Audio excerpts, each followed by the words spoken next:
ఊరిలో ఒక తల్లి కొడుకులు ఉండేవారు. ఒకరోజు కుమారుడు తల్లితో తాను ఆమెను వదిలి వెళ్లేందుకు నిశ్చయించుకుని మరో చోట గృహం ఏర్పరచుకున్నానని చెప్పాడు. తాను విడిపోయేలోగా లెక్కలన్నీ తేల్చుకునే అభిలాషను కూడా తెలియచేశాడు.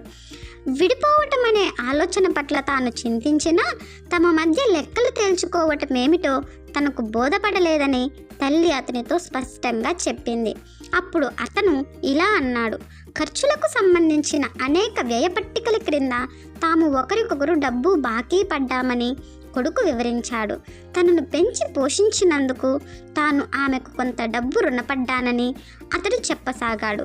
అలాగే ఆమె పట్ల తన భక్తి శ్రద్ధలకు గాను ఆమె తనకు కొంత ధనం రుణపడ్డదని చెప్పాడు.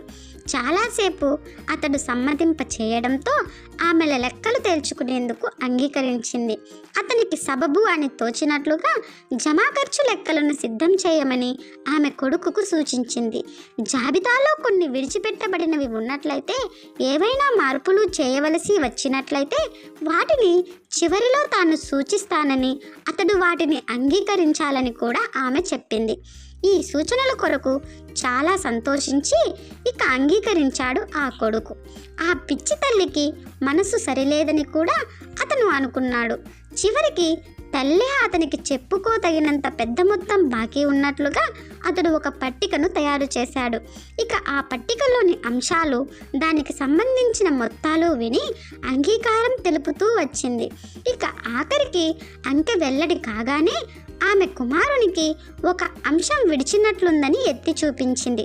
అతడు ఇంకా మాతృగర్భంలో ఉన్నప్పుడు తన్నిన తన్నులకు, ఆమె అనుభవించిన వేదనకు పరిహారం అతడు దానిలో చేర్చలేదు.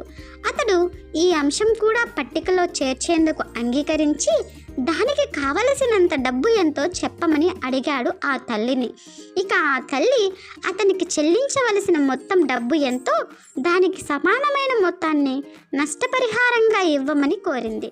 ఇక కుమారుడు సంతృప్తిగా దీర్ఘ విశ్వాసం విడిచి ఆ మూర్ఖురాలు ఇంకా ఎక్కువ డబ్బు కోరనందుకు చాలా సంతోషించాడు. ఆ దిక్కుమాలిన స్త్రీకి వీడ్కోలు చెప్పేందుకు అతడు లేవబోతుండగా ఆమె మరో అంశం జాబితాలో లోపించిందని, దాన్ని కూడా చేర్చాలని చెప్పింది. ఇక ఆలస్యంగా వచ్చిన తెలివితేటలకు అతని దగ్గర ఆమె డబ్బును గుంజాలనుకుంటున్నదని శపిస్తూ కుమారుడు దానికి అంగీకారం తెలిపాడు. అప్పుడు తల్లి అతనితో ఇలా చెప్పింది. కుమారా, ఇటు చూడు. చాలా సంవత్సరాల క్రితం నీవు బోసినోటి పసిపాపగా ఉన్న రోజుల్లో ఒకనాడు నీవు నా ముఖం వంక ప్రకాశవంతమైన చిరునవ్వులు వెదజల్లుతూ చూసి అమ్మా అని పిలిచావు. ఆ క్షణంలో నేను అనుభవించిన పులకరింత నాకు ఉన్న యావత్తు ధనానికి మించి నీకే నేను రుణపడ్డాను. ఇప్పుడు నా వద్ద ఉన్న సంపద అంతా నీవే తీసుకుని దానివల్ల సుఖం లభిస్తే నీవు సుఖంగా జీవించు అని చెప్పింది కొడుకుకి.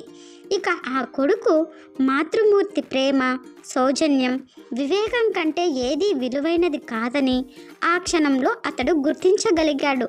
ఇక ఆ తల్లిని విడిచి ఆ కొడుకు ఎక్కడికి వెళ్లకుండా తన తల్లితోనే జీవితాంతం ఉండాలి అనుకున్నాడు. ఓకే ఫ్రెండ్స్, ఈ స్టోరీ నచ్చినట్టయితే ప్లీజ్ లైక్ చేయండి, సబ్స్క్రైబ్ చేసుకోవడం మర్చిపోవద్దు. Thanks for watching. బాయ్.